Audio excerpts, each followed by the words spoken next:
On l'a dit au départ, le Rancard, ce n'est pas un lieu de prosélytisme. On n'annonce pas l'évangile ici. Mais beaucoup de gens viennent ici parce que c'est un lieu aussi qui appartient à une église où on peut porter dans l'espérance, dans la prière, une réalité de vie difficile. Et être à Port-Rentruy ce matin avec l'unité pastorale des sources, pour fêter ce premier anniversaire, c'est porter dans la prière toutes ces situations de vie qui ont été accompagnées pendant une année. Bienvenue frères et sœurs, nous sommes à mi-carême.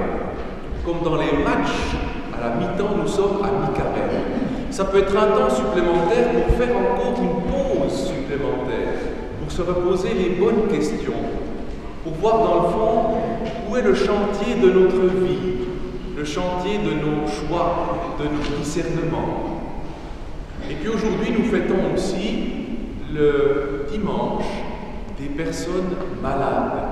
C'est des personnes que nous sommes invités à accompagner, à soutenir, parce que nous aussi, en tant que personnes valides, nous pouvons très vite l'être et avoir besoin. Et puis, une de nos options pastorales d'année était justement faire découvrir des réseaux de solidarité.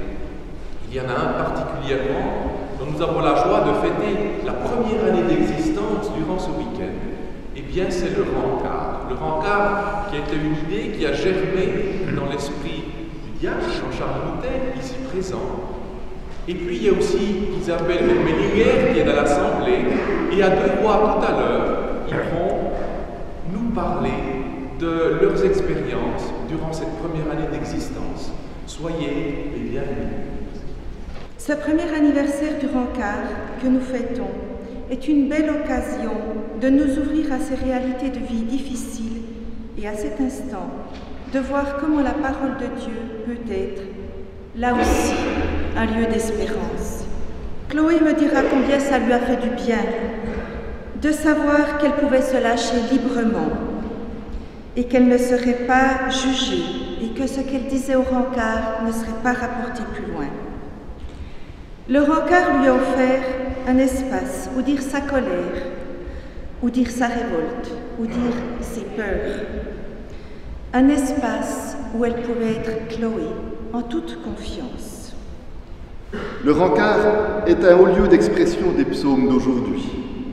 Des hommes et des femmes viennent y crier leur soif de vivre, leur désir d'être reconnus comme des êtres pleinement humains et comme des personnes aimées de Dieu, habitées de la présence de Dieu, malgré la maladie, malgré la solitude et le repli social. Le Rancard n'a pas le monopole de l'entraide. Ici, chez vous, dans votre unité pastorale, beaucoup de personnes sont solidaires avec d'autres qui sont moins bien lotis. En venant vous rencontrer aujourd'hui, nous ne voulons pas nous prétendre meilleurs, nous voulons surtout valoriser tous ces gestes de soutien donnés ici et là.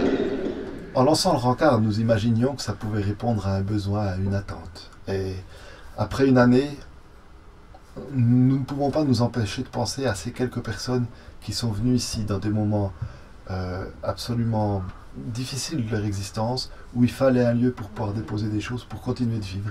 Et aujourd'hui, dans le Jura et le Jura bernois, il y a quelques personnes qui vivent encore parce qu'elles ont pu venir ici déposer ce qui leur arrivait.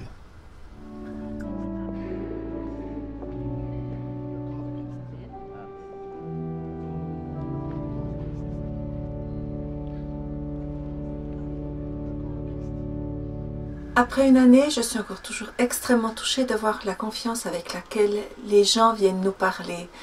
Ils entrent dans le Rancard, ils s'asseyent, ils prennent un café et ils nous ouvrent à toute leur vie ou à certains pans de leur vie.